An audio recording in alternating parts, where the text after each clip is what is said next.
work for me.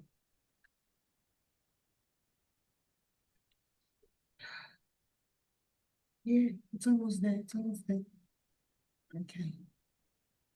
Oh, hallelujah. It's working.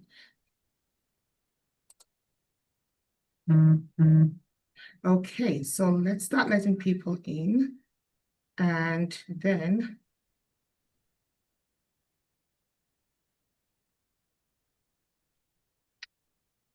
okay, you and I are both pinned on the chat. Okay. On the screen. So we're also managing the waiting room. Everybody's in the waiting room because I don't want someone to hijack the meeting. That makes sense. And we've seen that a few times. So yeah. Hello, everyone. Thank you for joining us and welcome to Ruth's House Legal Lunch and Learn. My name is Dia Kubi, the Executive Director at Ruth's House. I'm so glad that so many of you are joining us this afternoon over the lunch hour. Just a few housekeeping rules. Please remain muted at all times. Please use the chat if you would like to ask a question. And we also welcome your comments, your feedbacks. So please contribute on the chat to add your comments, to add your thoughts, and we will be reading them out, along the way. So again, like I said, we want to thank you for joining us, and we are going to have everybody muted throughout the entire time. And so we are going to get started. So here with me today is the amazing, the wonderful, the beautiful Barrister Lucy, Barrister Lucy Mewanu from Osuji and Smith. She is also the newly appointed board chair of Ruth's House Society. So so she is sitting with two different hats on today. She's sitting here as our board chair, and also she's sitting here as a legal advisor to share some insight, some knowledge, some information about family law. So again, if you have questions, put it in the chat. Also add your feedbacks, add your thoughts, your comments, your experience to the chat so that we can have an ongoing conversation. Lucy, would you please go ahead, introduce yourself, and tell everybody what qualifies you to be here this afternoon. Good afternoon, Pastor D. Good afternoon, everybody. This is such an honor to be on here today. I've been looking forward to it. My name is Lucy Mewanu. I'm a lawyer in Abelder and an associate with Osuji and Smith Lawyers. I'm also the managing lawyer of a family law division here at Osuji and Smith. I've been with the firm from the beginning of my practice as a lawyer, following my call to bar. So this is home for me. And as Pastor D mentioned, I'm part of Ruth's House Society, and it's always a pleasure for me to serve my community. I practice mainly in family law, but in addition, I'm also the real estate lawyer. I do employment law practice as well, so labor and employment. I do civil litigation and some corporate commercial matters as well. However, my firm is a full service firm, so whatever legal needs you may have, you have someone here to assist you with, given that we have various lawyers practicing in different areas.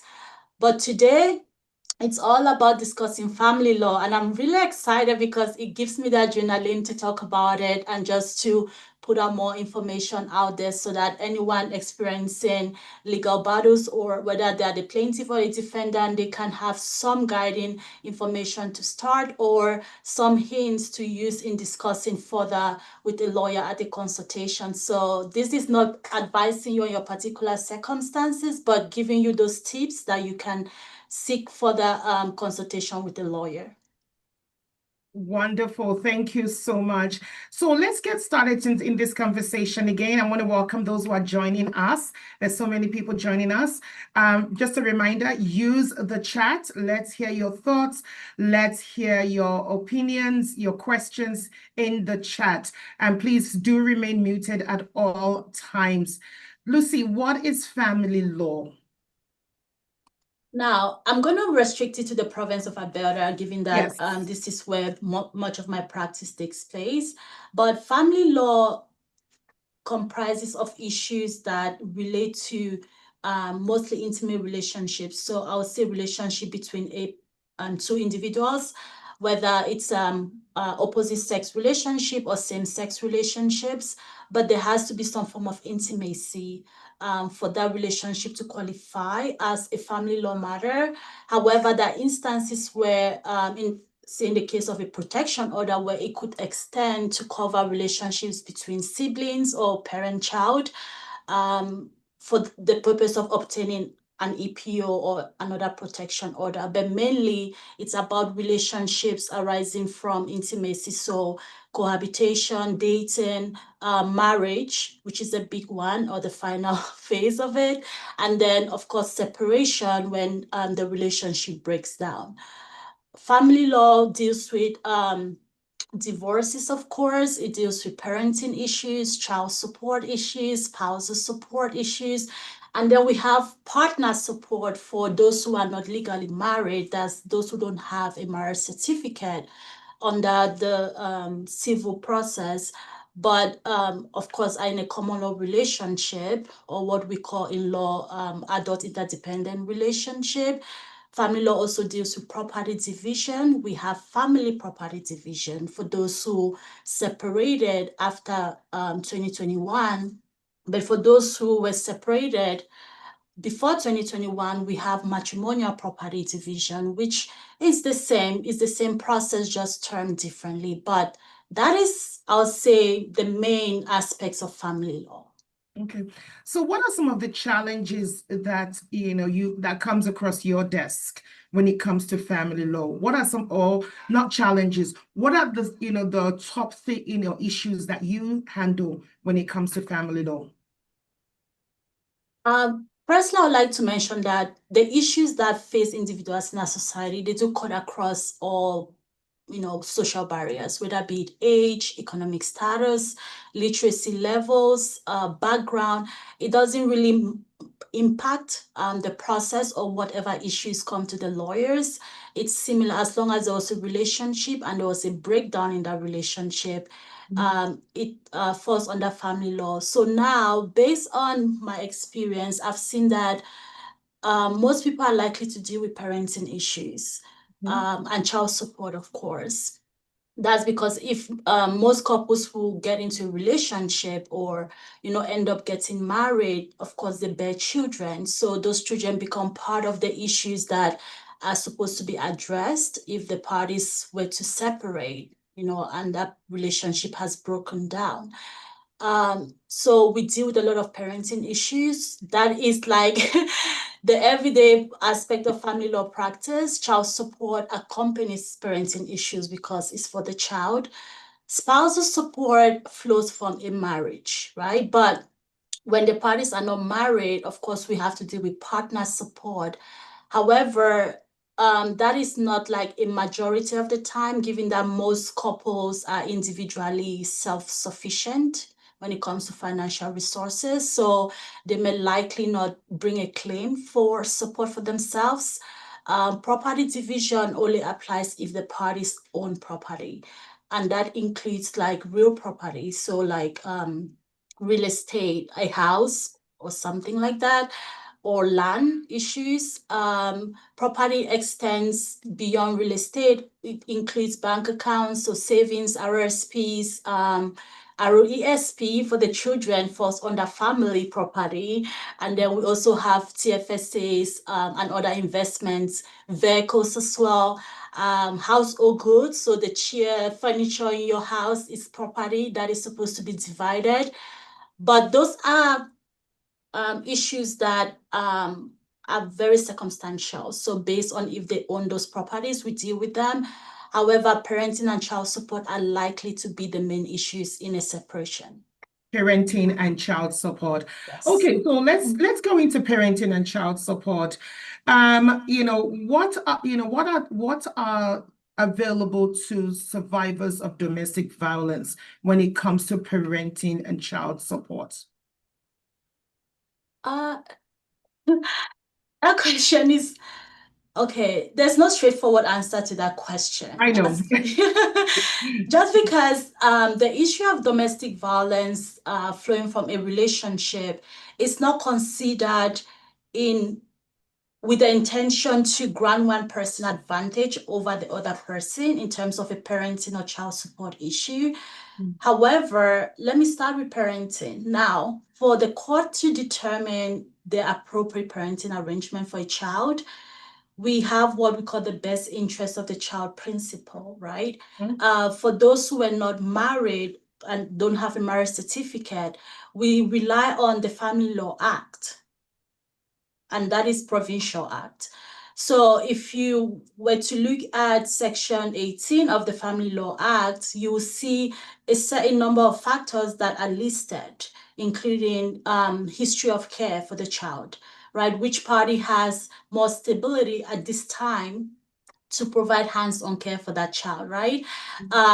We also look at what has been the upbringing of each, like the both parents, what are the circumstances, their work schedule. So in addition to looking at whether there was family violence in the relationship, the main principles are those that I mentioned, and there are more that very accurately listed under Section 18. But for those who are married, they're listed under Section 16. It's very straightforward.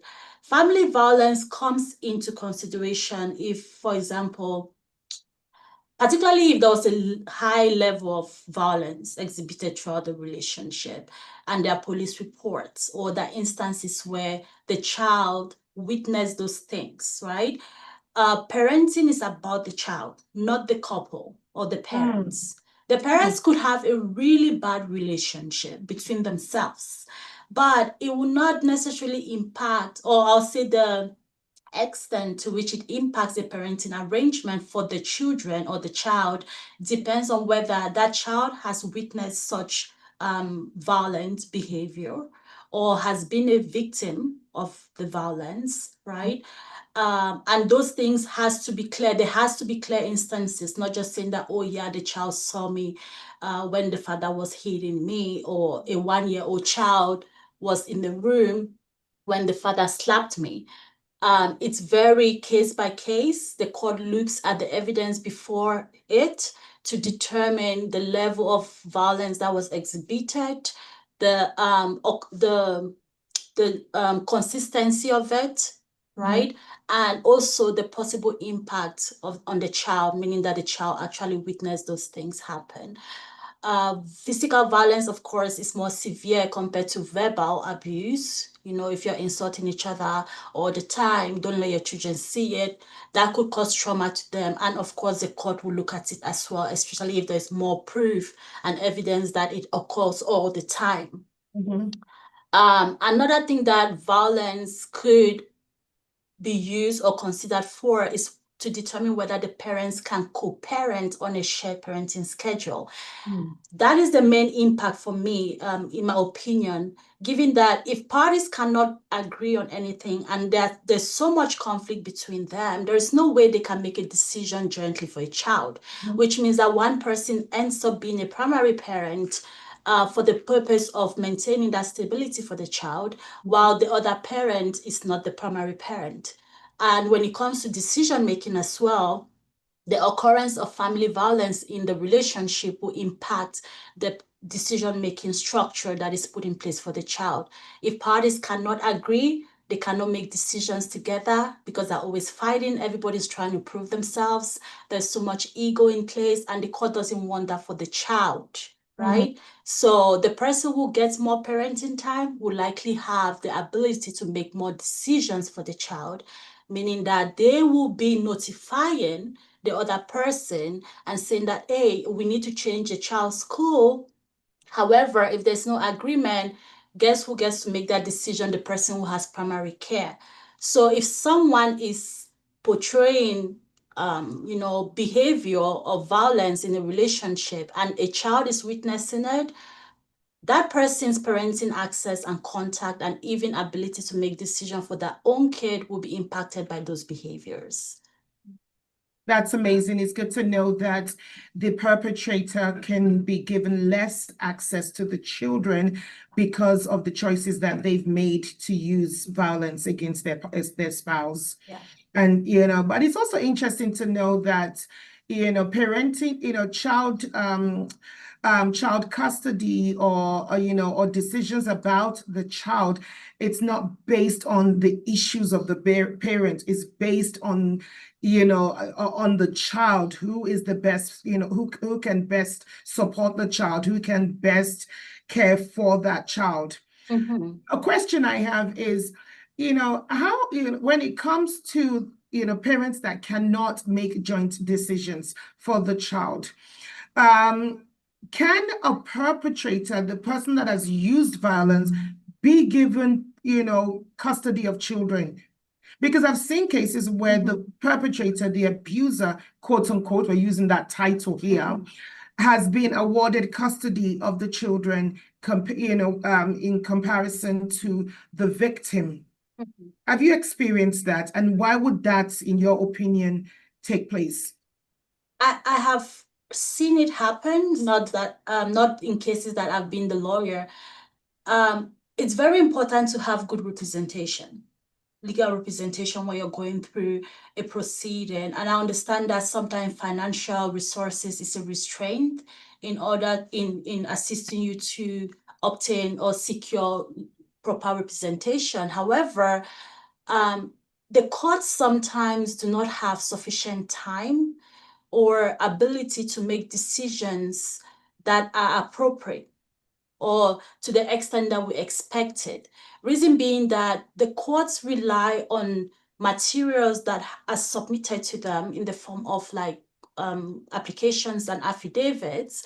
And sometimes if you are going to morning chambers, you have between 10 to 15 minutes both sides to complete a matter. There's so many matters on the list. So if the material or your position is not properly put before the court, it could impact the outcome that you get, regardless of what the truth is, right? The way that you narrate your information in your material is very important. It helps the court to understand. I always tell my clients when I consult with them, I ask, what are the circumstances of the relationship? Tell me everything. And then I tell them, journal. Journaling is very important because when you speak with time and dates, it's very accurate to the point where the other person can hardly dispute it, and the outcome of such a hearing can hardly be inappropriate or unreasonable. Court orders can also be appealed. So if anyone had ever experienced a situation where a court order was granted and they feel like it wasn't appropriate because of the circumstances that the child had experienced from the abuse from one parent, but then still being subjected to primary care by that parent, that is something that should be brought up before a court in an application. Or if it's a recent order and it's still within the 31 days timeline, you should be appealing it. It's very important to make the court understand the circumstances of the child. There might be gaps in explaining that, which is why certain outcomes may not be very reasonable, but a situation like that will be very rare in my experience, unless there was a really bad, a lack of, I don't know, that would be a worst case scenario. And I can wonder what justice will grant such an order, knowing the circumstances of that, the child, yeah. Thank you so much. Somebody's asking here, custody and parenting time, what is the difference? So previously we used the word custody to mean you having the child, care and control. That's an umbrella term that was used. However, we now have parenting time. If you check the Divorce Act, we always use parenting time. If we check the Family Law Act, it's parenting time as well. That merely means that the time a parent has, with that child. Custody is not used. We don't use it in court orders. We use primary care. So there's a primary care parent who has 60% of the time or more And then, of course, we have the non-parent primary care parent who may have 40% or less time. That could be based on different parenting schedules, but the word custody, we don't use it in Alberta, in court orders and stuff. We use parenting time, which is exactly the same thing, meaning that the time you spend with the child. Access is linked to parenting time. So it just means you having access to your child. The principle in Alberta is a parent cannot be denied access and contact with a child. Parenting time is the arrangement on the schedule, meaning that you have a parenting time schedule of every other weekend or 1 week or 1 week off, right? Or you have every day determined on the schedule that is agreed between the party, but the access is you as a parent being allowed to be with your child. That is access. So they all speak to the same process and the same thing, just worded differently, but it's the same thing. We don't use custody. Don't use custody. I hear people saying that, oh, I want sole custody. I'm like, you're not going to get it. There's no sole custody. You cannot deny a parent access to that child, regardless of how bad that behavior is to you, and even how bad that behavior is to the child. You can get supervised parenting by a professional, meaning that you use like a family support service. We have a lot of them around. You even have professionals who are supervisors by the profession. You can have supervised parenting by a family member, right? But you cannot say, no, this person will not see the child. Yeah. So thank you so much for that. A question came up. What happens after a protection order is granted? What can you do with a protection order? We have different types. The main one that we see a lot is the EPO, which is Emergency Protection Order. That is, like it says, emergency, meaning that it has to be something where there is an immediate need to provide protection to one party or one party and a child or children. An EPO, you can obtain it by phone or in person at the courthouse. If it's a situation where you cannot go to the courthouse, or say it's after business hours, the information is online on the Alberta on the court website, or even on the Government of Alberta website. You can find it. You phone them, and a justice of the peace will listen to you, your application verbally, and will grant an EPO if the circumstances warrant for it. When you obtain an EPO, there is a review date, which is usually like 2 weeks. So between 10 days and 2 weeks after the date that you obtain it.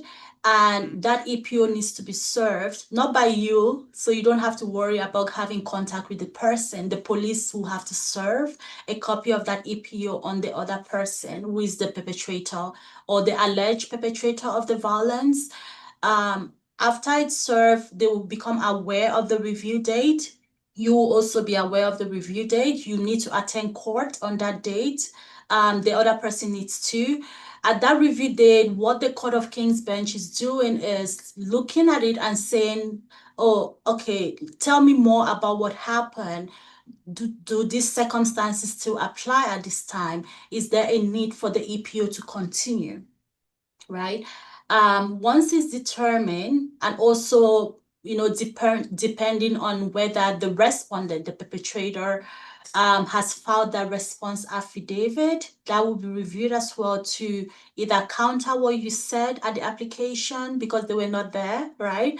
And the court has to make a determination if the circumstances still warrant the continuity of that EPO.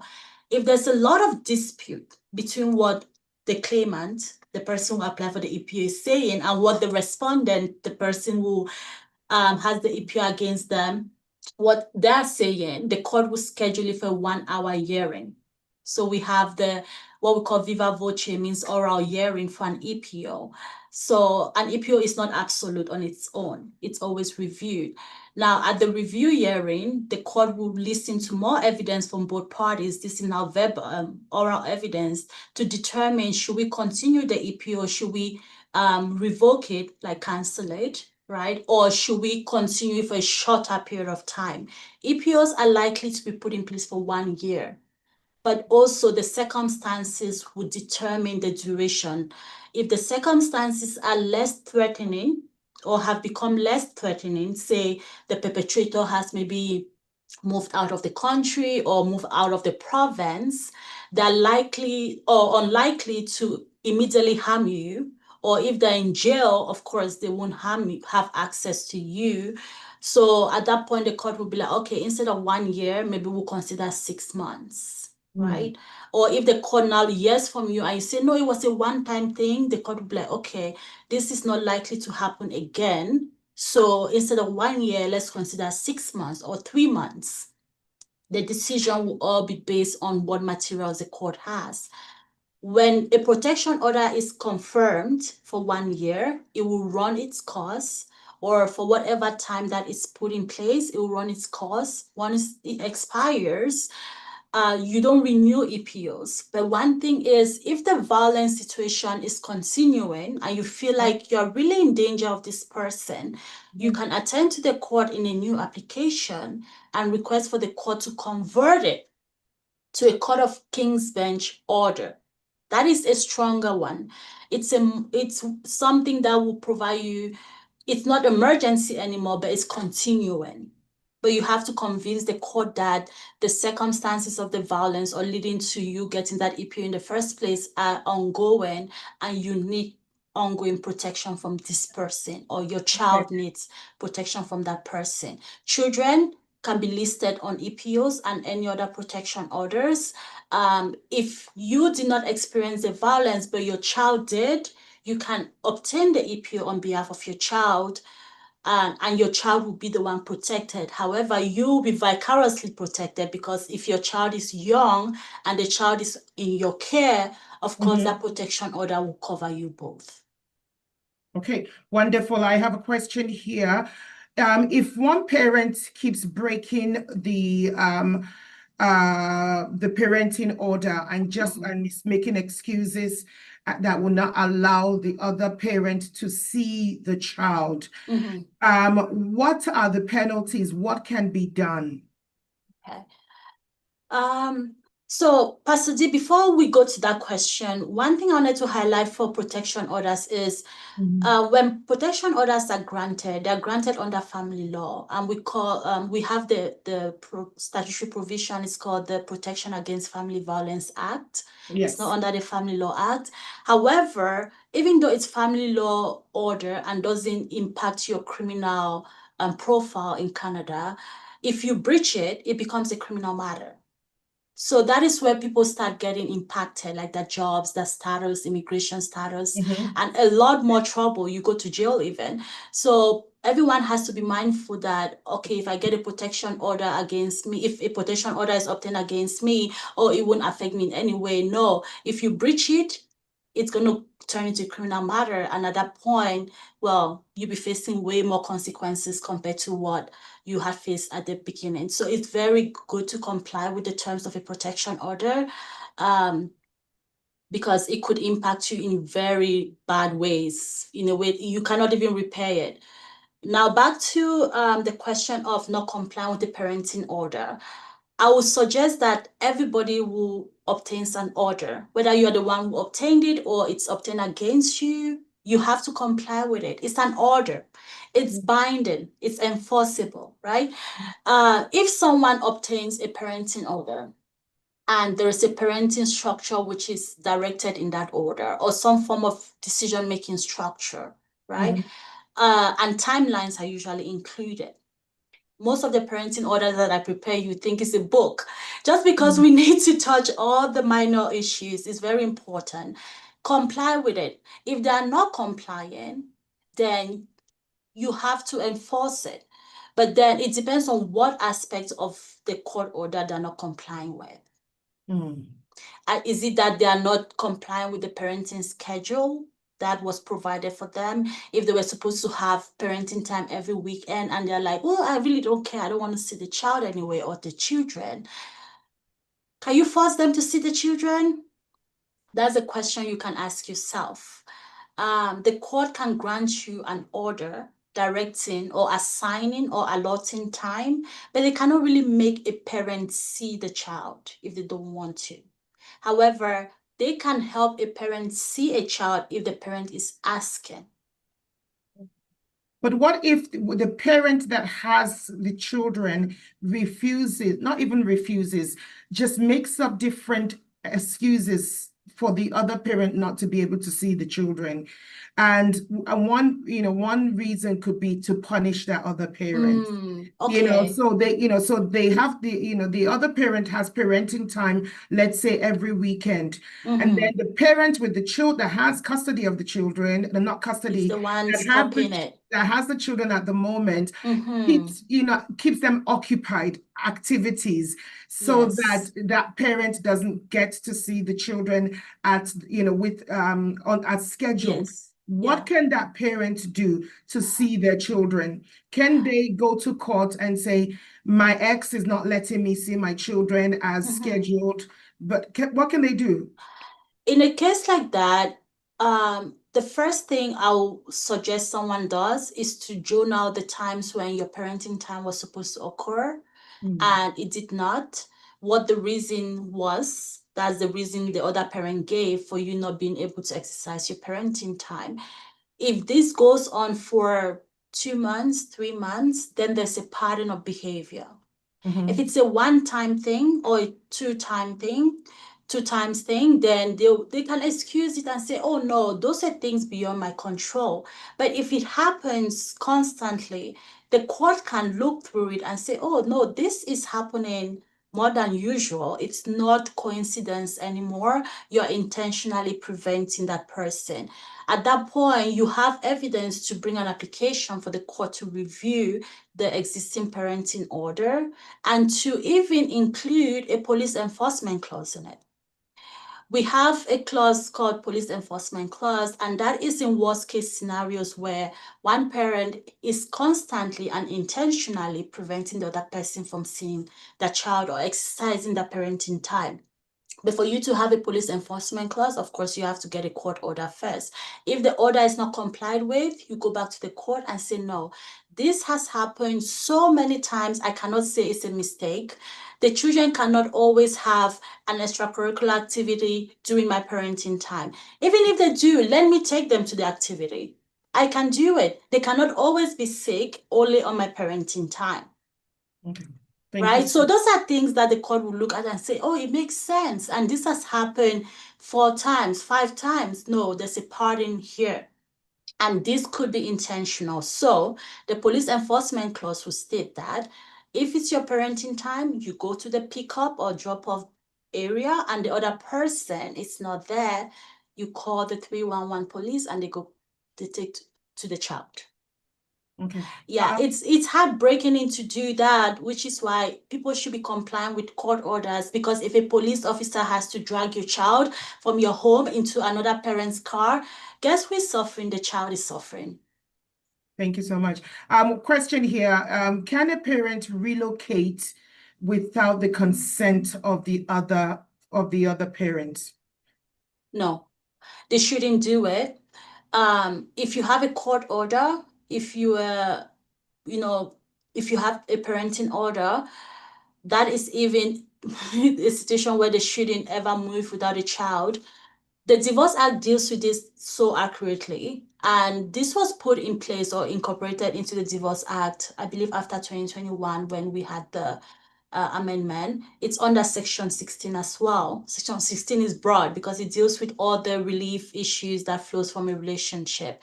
It says that before you move from a city or a province, you have to notify in writing to the other person by a prescribed form of document, which is also listed. It's called notice of relocation. You have to provide that completed document to the other person within 60 days of your intended move date.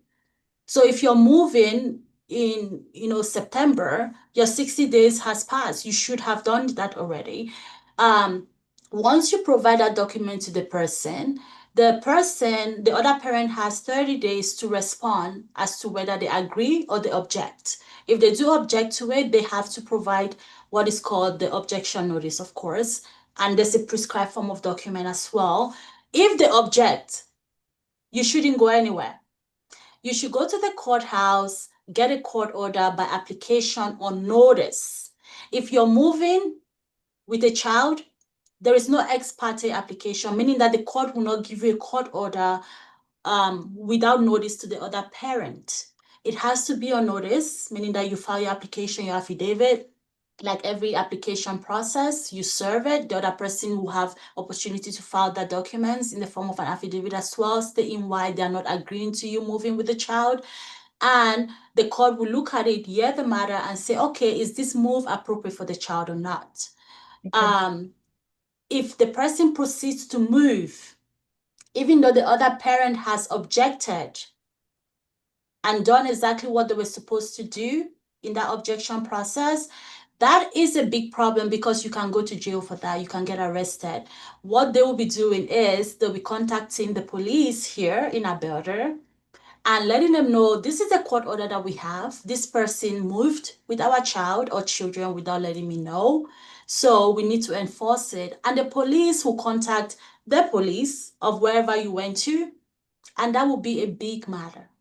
You don't want to go through that because at the end of the day, they will bring the child back to Alberta. And you will be in big trouble because you start dealing with criminal matters and also dealing with parenting matters. Okay, thank you. I have so many questions and we have very limited time. Can a child's voice or preference be considered in a custody decision, custody matter? Yes. From what age though? In parenting proceedings, so proceedings for parenting arrangements for children, we have the voice of the child, which relates more to children who are like 12 years and older. A child who is younger than 12 years is considered not to have an autonomy of themselves to differentiate whether a parent really loves them and cares for them or is just using financial aspects to, motivate or influence that child. For a child with 12 years and older, they could provide an input as to what form of parenting arrangement they prefer. However, it's not the substance of the decision. It's not what the court relies on to make a decision. It's merely an input to understand what the child's preferences are and why the child believes that those preferences are appropriate for them. The child doesn't provide that document themselves, of course, because they're under the age of 18. So what happens is a lawyer is appointed for the child, which is why we have child's counsel. The counsel meets with the child, represents the child as every other lawyer would do, and they provide a report to the court as an amicus of the court, so friend of the court. They will provide a report based on their meetings and interactions with the child. The court will review the report and say, okay, this makes sense, but this could be cohesion. So the court doesn't take it as at face value because, of course, justice is as supposed to read beyond the surface of everything. They look at it and think of 10 ways that the child may have been coerced by one parent to say, oh, I want to live with mom or I want to live with dad. And they further dig into it. They ask the lawyer questions. How did you meet with the child? Under what circumstances? How many times did you meet with the child? It's not, okay, this is the report, we accept it. It's the probe into it. Yeah. Okay. If there is sufficient belief sufficient reason to believe that the child's perspective or views are really somehow accurate or they contribute tremendously to the decision-making process, the court will consider it. For an older child, of course, the court will give more weight to it. So if the child is 16, 15, 16, 17, they are like teenagers, they're almost 18. So they have a better understanding of what they want. And at that point, even if you were to put a parenting arrangement in place, that child could say, I don't want to go to dad's house. I don't want to go to mom's house. They're a teenager. You can't really drag them or make them do it. So the court will give more weight to what they prefer and probably do a shared parenting 50-50 for an older child. Okay, that's great. We have so many questions coming in, and we're going to try and get through as many as we can. I think you've already answered this, but let's just give them a quick summary. If the child refuses to go with the parent because she has a party or wants to do something else, not once, not twice, how can we, how can the other parent handle that? Now, this is the child that's refusing to go with the dad. I don't want to go with my dad this weekend. I don't want to go with my mom this weekend. How can you, as that parent, handle it? That could become a counseling issue instead of going back to the court, because you could go back to the court and get a new court order, which the child will still not comply with. So you want to speak with your child and find out why they feel like going to a party could be more important than spending time with mom or dad. The parents are responsible for bringing up the child, raising the child, right? So upbringing is a parenting thing, and it's a parenting responsibility rather than a court responsibility. In that case, if my client was experiencing something like that, I'll suggest that they arrange for counseling with the child. It could be that there is a relationship problem between the parent and the child, which the court cannot, of course, resolve. But building that relationship is outside of the courtroom, which involves counseling or therapy. The child could just be experiencing something. Talk to your children. They might be going through a relationship problem themselves, or trying to impress some guy in the school, which is why they always want to hang out at parties or with their friends instead of hanging out with you. Understand your child or talk to them. Find a way to talk to them. Thank you so much. Yeah. No, that's good. Can I apply for sole decision making or custody if my ex is not in Canada, if they are living abroad? Can one parent, the person that is in Canada, apply for sole decision making, custody, parenting? Yeah. Yeah, you could apply for it, because the circumstances will show that the other parent is not readily available to make decisions for the child with you. So it does warrant for one parent to take on that decision-making abilities. However, they will have to notify the other parent. So it's not just you deciding on anything or everything. It's you saying that, oh, this is what I'm thinking, or this is what I'm proposing. What's your take on it, right?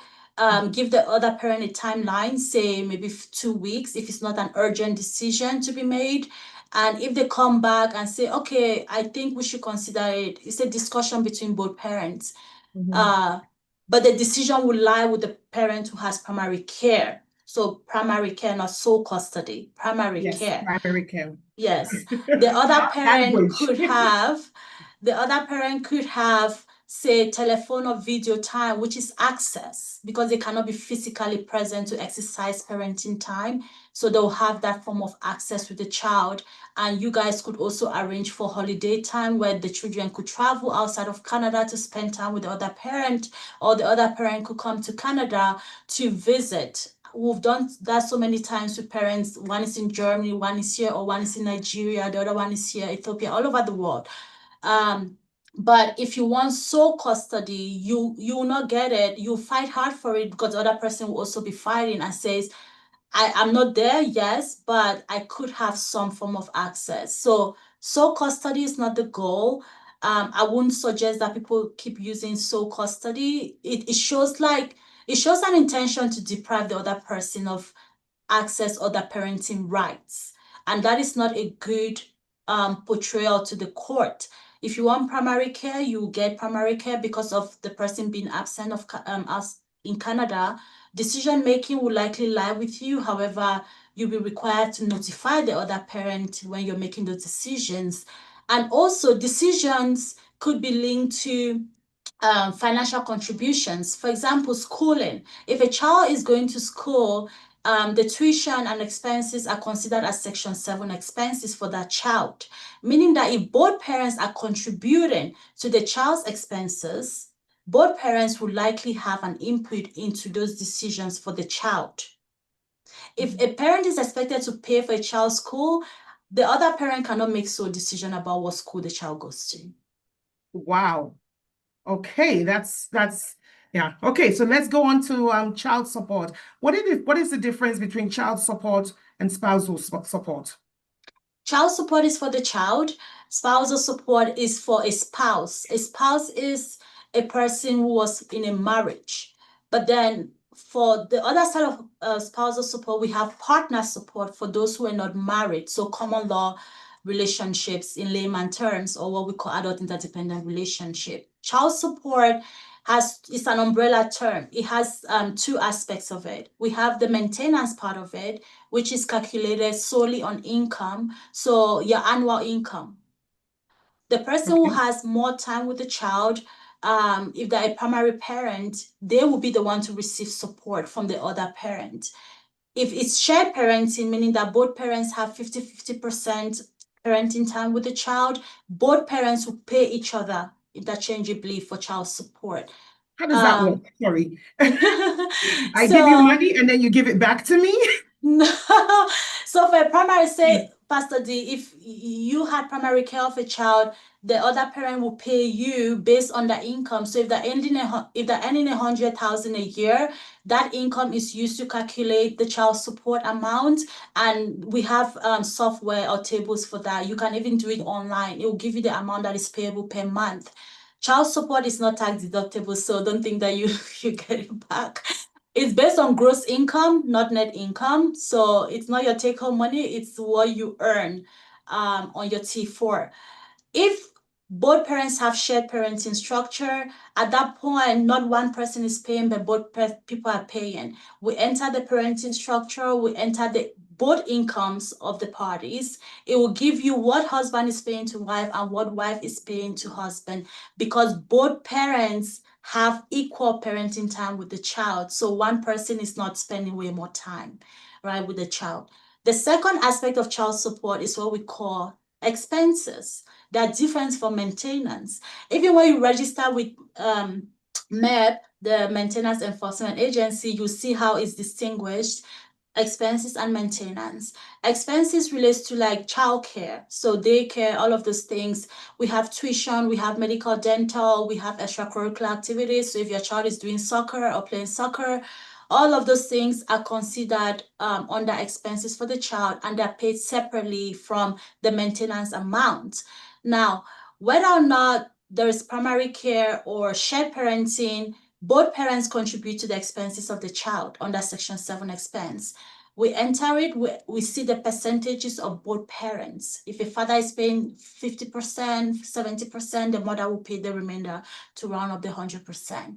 So that is child support. It's ongoing every month until the child is 18.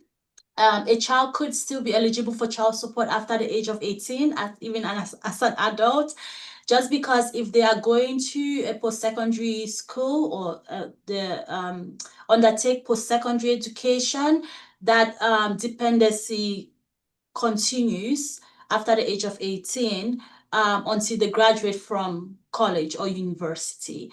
Another thing that could also warrant child support for an adult child is disability, physical or mental disability.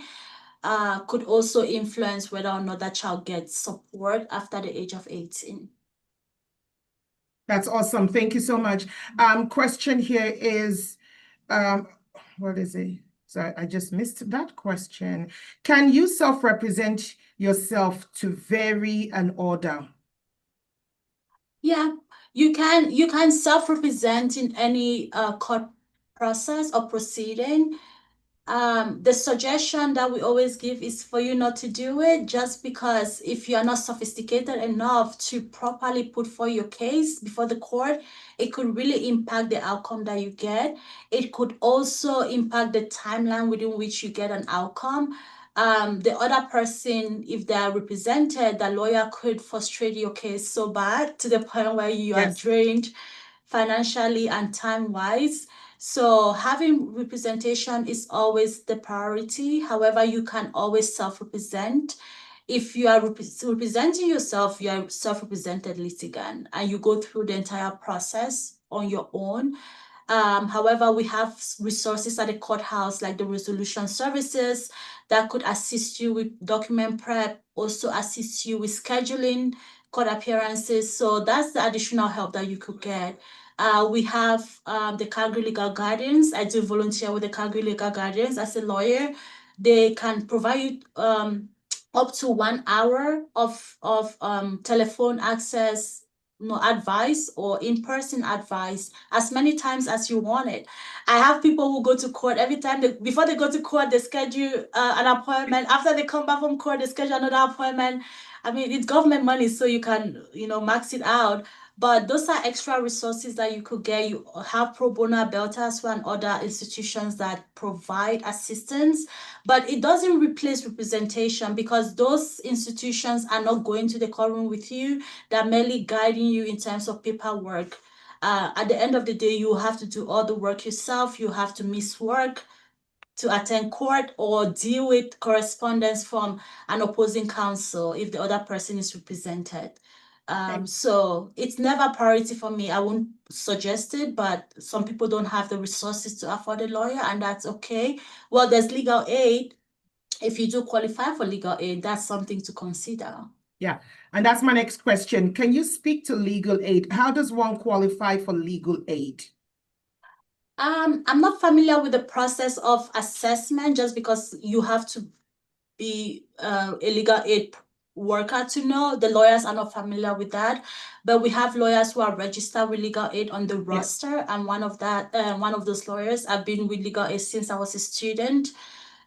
So what happens is you have to give them a call. They will ask you for information, including your financial resources like your earnings and stuff. You have to have an income. So if you don't have an income at all, it could be very challenging from understanding. Legal aid will assess you based on that criteria. If you do qualify, they'll issue a certificate. That certificate is published to the lawyers who are on the roster, right? And then if any lawyer picks up the matter, that lawyer will be your representation. And you can always change that representation if things are not working out between you and the lawyer. So it doesn't mean that you get stuck with one person. No, there's still that flexibility even through legal aid. The lawyer doesn't bill you anything out of pocket. They'll never ask you for money. If anybody does that, it's not proper. Whatever work is done, the lawyer bills it to legal aid, and then legal aid has a payment arrangement with you for the durability of your matter. So from start to finish, that's how the process is. Another thing benefit with legal aid is because you don't pay court filing fees.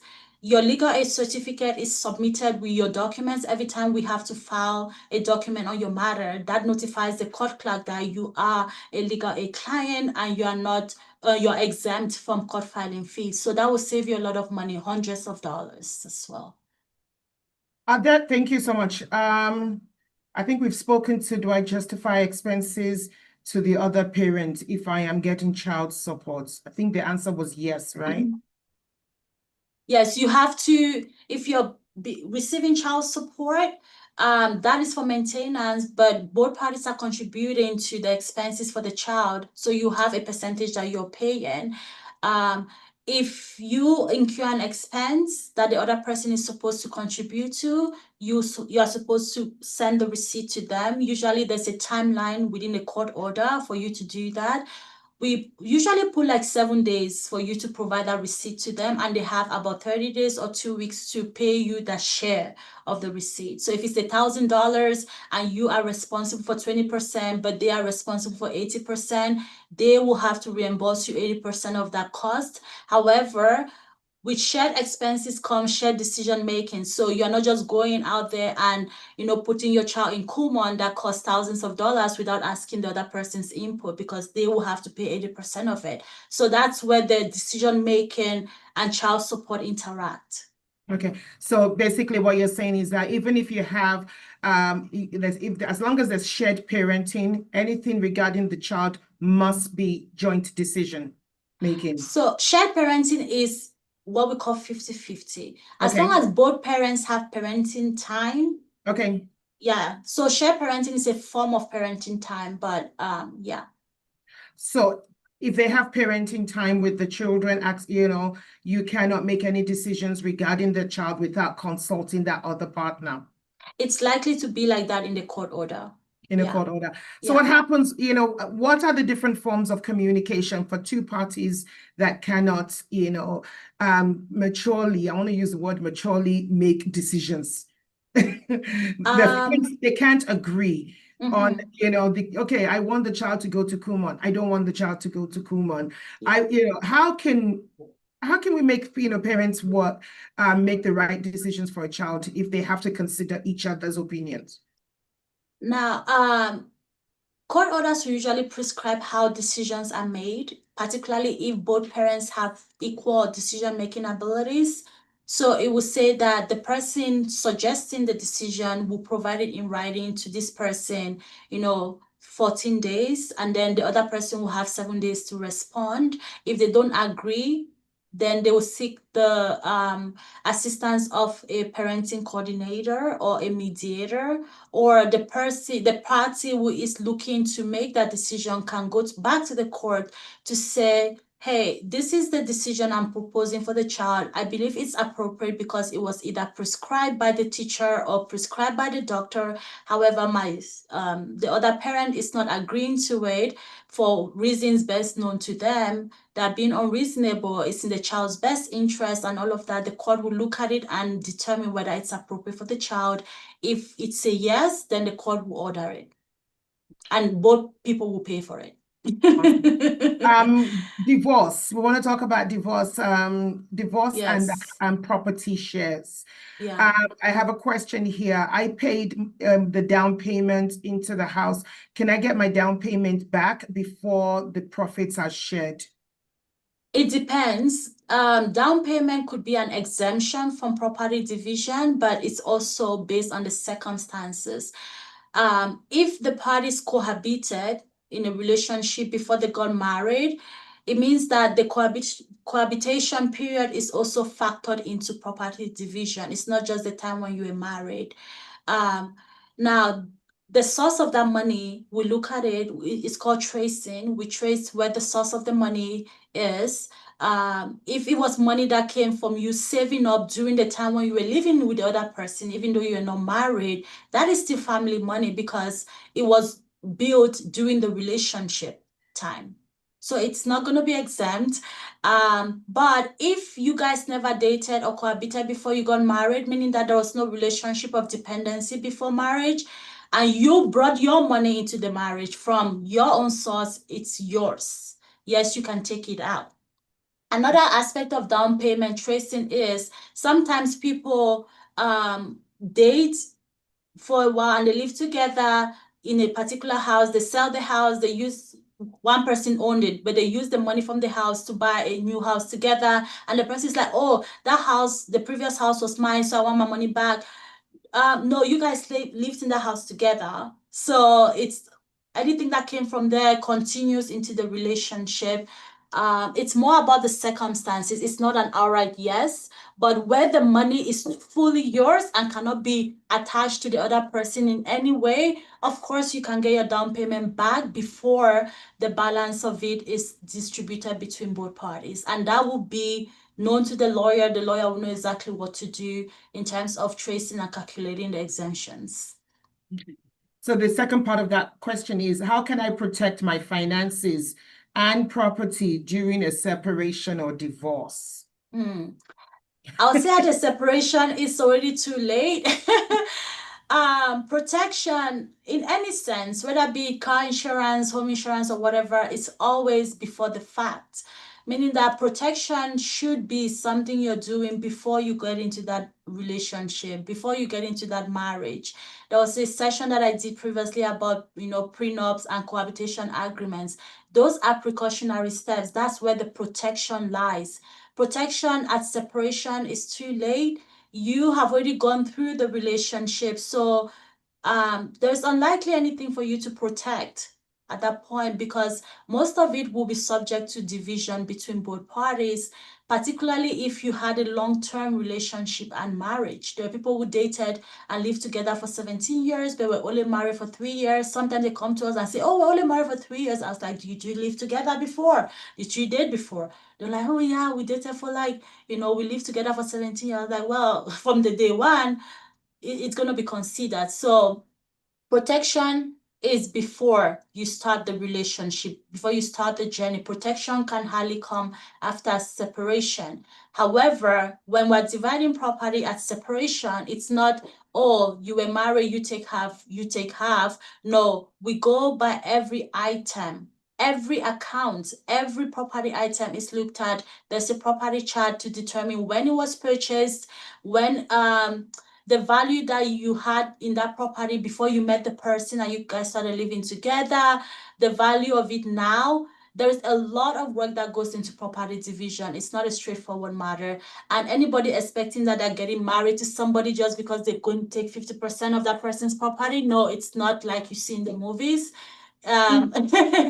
There is what we call entitlement. It has to be established. And of course, that's what proceeds to us dividing property. All about Okay. timelines, yeah. Thank you. So no matter how long you've been together, nothing is yours. It belongs to both of you. Both of you, if it is not in the other person's name. And one thing about home ownership, I do real estate. So when my clients come to purchase properties, particularly if they're not married, I always suggest to them, have you guys considered a cohab agreement? Reason being that if one person is contributing to that property fully, like paying the mortgage, property taxes, and all of that, and the other person is financially dependent on that one person, at separation, you guys still divide it equally. So most people tell me, oh, but I paid everything for the house. I was like, yeah, that's the problem, right? You didn't establish it from the beginning, and that doesn't mean that you get more than the other person gets. No, it's property that is divided between you two, regardless of contribution, regardless of whose name it's registered in. It's family property. Thank you so much for And that. that extends to business property as well. Oh, If you have a wow. corporation and you're owning property through your corporation, you have to understand that family property covers, corporate assets. Family property covers corporate assets. Next question. Does that include debt as well? Student Yes. loans, debt. Can I be responsible for my ex's debts? Yes. Property division covers assets and debts, personal and corporate. Before you get into a relationship with somebody, I always suggest that you do a background check. Go FBI on this person. Investigate. Yeah, there are people who have a lot of debts. They're in love. They're in love. Yeah. So, as we are in love, yes, but the thing is, marriage and relationships also have the legal aspects of it, and it's even more of a legal contract compared to an emotional contract. So you should be taking the legal steps to protect yourself and your generations. If not, you might end up with a lot of debt from the other person. Family property includes assets and debts, and that includes personal and corporate debt. So if your partner, be it a husband or wife, is incurring a lot of business debts, you should be having concerns. You might be liable for 50% of it. If you're taking the assets, you're also taking the debts. Okay.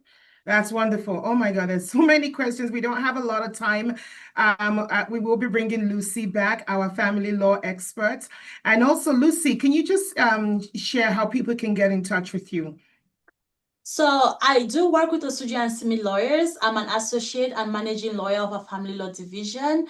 Our phone number, if you can write it down, is 403-283-8118. My extension is 107.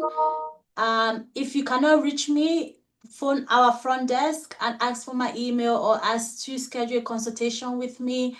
I'm in the office Monday to Friday. Pastor D knows I'm always here. Every time we do a video call, I'm sitting at my office desk. Oh my God. Yeah, you can also check out our website, Osuji and Smith Lawyers. We are available to answer your questions, but I always suggest speak to a lawyer. That 1 hour with me or with any of my colleagues, be it at my firm or another firm, will save you a lot of troubles for later. I've heard several questions from clients that I'm consulting with at separation that I tell myself these are questions they should have been able to address at the beginning of time, but it's too late. Unfortunately, I tell them I can help you to make it better by, help you maneuver the situation at this time and see what is appropriate. However, I cannot fix it because, well, yeah. Yeah. Lucy, I want to say a very big thank you for all of the amazing work that you do for Ruth's House and also for this opportunity. It's been an hour already. We can't handle all of the questions right here, but Lucy is available, and Ruth's House is also available to provide you with legal support and court support. There are so many challenges out there. Don't try and handle court cases by yourself. Make sure that you have legal representation as possible, and also try and make sure you have court support. Don't try and go to a courtroom by yourself. It can be very overwhelming and, very challenging. And again, please reach out to Ruth's House if you are going through divorce, separation, family crisis, domestic violence, and we can definitely help you and support you and make sure that you get the best outcome as much as possible. On behalf of Ruth's House Society, I want to thank our board chair, Lucy, for this amazing, insightful session. Next week, we are back with immigration law and family violence. How does, immigration impact you if you have been charged with domestic violence, or if you are a victim of domestic violence and you do not have status? Quickly, Lucy, what can you speak to or just on that, immigration and domestic violence? One thing a lot of people don't know, that if they don't have Canadian citizenship and they are charged with domestic violence and have a criminal record, they can, they can be removed from Canada. Can you just share quickly, on that? I know it's not your area of expertise, but yeah. So in general, the issue of violence is it can negatively impact your entire existence in Canada, be it under family or criminal or immigration law matters, and even employment law matters. Yes. So it shouldn't be happening at all. For immigration impact, my understanding is that when someone is a permanent resident, meaning that they have not had the citizenship granted here in Canada, they are more risk of facing, deportation in terms of criminal consequences. Even if you're a citizen and you cannot be deported for whatever reason, those criminal things will affect your employment. Right? I see a question in the chat about someone asking about an abusive parent having supervised parenting time. Yes. Oh, I missed that. Sorry. Okay. Go ahead. Yes. Whether it's they show that violence is occurring in that family or in the relationship, the restrictions are supervised parenting time. And imagine you have to pay a supervisor $400 per hour to see your child. That's the consequences of your abusive behavior. And the court will put it in place for up to a year. So if you have to change that behavior, you will change it by force, or else you don't have access to that child. And those are the things that we caution people about, being violent or aggressive. It doesn't really help you in any way. The consequences outweigh, there's no benefit anyway. You lose your child, you lose a relationship with your child, you're at risk of being deported. And for those who are victims, if you're a permanent resident and you're in a relationship that is abusive, do not think that you don't have a voice. You have a voice, whether you are what you call refugee status or permanent resident or citizen. The process is the same. The family law outcome doesn't impact your immigration outcome. I've had few people reach out to me and say, oh, I'm so scared of reporting this because I'm a refugee status person. I said, no, it doesn't affect you. That's a separate matter. You should be reporting if someone is being aggressive and violent to you or your children. It's not something that should stop you. Nobody's going to deport you for going through family violence. Nobody is going to retrieve or revoke your permanent residency because you were a victim of violence. And if you're a citizen, that doesn't give you a right to be violent, because there are other consequences different from you, losing your citizenship. If you don't lose the status in Canada, you could go to jail for that. So those are things that, if they don't affect you in the terms of your immigration status, they could have other consequences that are more severe. If you're not able to get a job in Canada because of a criminal record that is really severe, or you end up in jail for months, how does that really help you? It's worse than getting deported. Because at the end of the day, you still be subject to financial restraints, that are similar to someone that was deported out of Canada. So yeah, those consequences are always there. The behavior is bad. It should not happen. If someone is a perpetrator of violence, they need to seek counseling. It's very important. It's for your benefit, because you are impacting not just the person that is experiencing the violence, but yourself as well. You have to deal with the mental and psychological consequences of knowing that somebody is getting hurt because of your actions. Yes. And you have to listen to a justice look at you with dislike and say, why would you do something like this? Right? How do you argue in front of a court to say, I'm a good parent, if you cannot really restrain yourself from, lifting your hand or, being insulting to the other person? The court doesn't depend on morality, but the justices will look at it. They'll look at behavior. They'll look at pardoning those behaviors to caution people. And sometimes the court will tell you, because of this, I am not going to follow this. I am going to apply my discretion, because that's what justices have as well.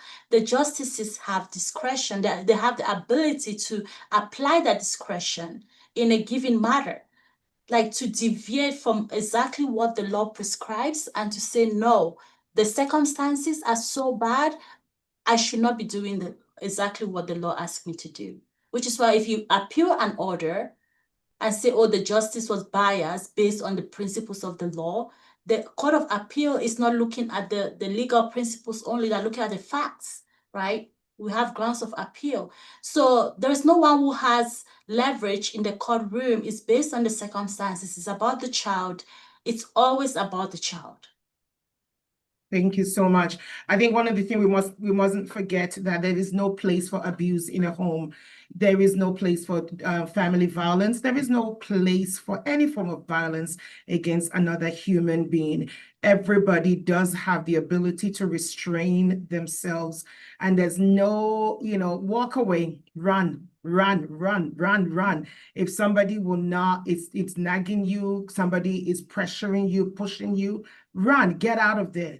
It's better to run for your life than to lose your life and, through a criminal charge. So I want to thank you so much again, Barrister Lucy, for your time this afternoon. Thank you, everyone that has joined us. You can rewatch this on our YouTube channel and also on our Facebook. It's there, if you want to go back or share with others. Next week, we do have our immigration lawyer that will be joining us to speak to immigration and family violence. What happens if you've been charged with family violence or you are a victim of family violence? How does that impact your immigration status in Canada, especially for those who are on student visas, work visas, temporary residents, visitors? We're going to be addressing that next week. Thank you, everyone, for connecting with us. Sorry, Pastor D. Yes. Before we round off, as Pastor D did mention, Ruth's House, we do a lot of work, particularly with individuals who have been, they've had some form of experience with domestic violence, be it the perpetrator or the victim. This is not a blame or finger pointing situation. We don't do that in Canada, and we shouldn't be doing that regardless of our background, because we are here to help. I can tell you that Ruth's House in the past year, we provided services to more than 150 men who, at some point in time lost their temper or their cool, but our intention was to help them rehabilitate, because it is in the rehabilitation that the family is put back together and the children, heal from that trauma, or both parties heal from that trauma. So the intention of Root House is to say, how do we help both sides? How do we make sure that there is that balance and there is that growth in our communities where we're not experiencing high levels of violence? You know, if someone is lifting up their hands to hit up another person, what is it that we can do to assist or make sure that it doesn't reoccur? And that is what the court is for usually as well, which is why the court is not to punish somebody. That people will go to the court with the intention of punishing the other person. And yes, the justice may understand that what one person did is inappropriate, is very wrong, right? They shouldn't be doing that. However, punishment does not really help them. If they're punished today, they may just do it again another time. And at the end of the day, a child is left, feeling alone without the other parent, or the other parent is totally excluded from their lives. It doesn't really help the child at the end of the day. So the court looks at what we call reunification therapy and say, what can we do for this family to ensure that both parents are working on themselves and also working in the individual relationships with the child to ensure that the future is brighter for this child. If the child is not helped now, they grow up to deal with years of therapy later. Yes. And it's not beneficial at all. So the intentions of organizations like this and even our legal system is to ensure that those barriers that we face and challenges as a society, we have healing processes for them to reduce the occurrences of those things. So don't go with the intention to punish somebody. A legal process is not a place to punish somebody. Yes. And if you are experiencing that lack of self-control, please contact someone, talk to the person that could help you. Awesome. And on that wonderful note, I want to just say a very big thank you once more to our wonderful presenter this afternoon, Barrister Lucy of Osuji and Smith. Ladies and gentlemen, our contact information is on the screen. I hope you can see it on the screen. Please reach out to us. We are there to help. Do not suffer in silence. Do not remain a victim. And also, if you are being pushed and you are, and things are just not happen healthy, the home is not a healthy space, and you feel as if you just need to get out, please do get out. It's better that you get out before you do something that you will later regret. So please reach out to us. We're here to help everybody with no judgment. We don't cast judgment. We just want to make sure that everybody's safe, everybody's protected, and everyone has access to the support that they need to remain healthy. Thank you so much. God bless you all and take care. Have a great day. Thank you all. Good afternoon.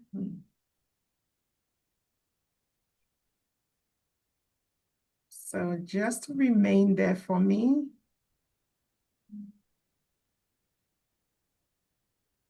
Good.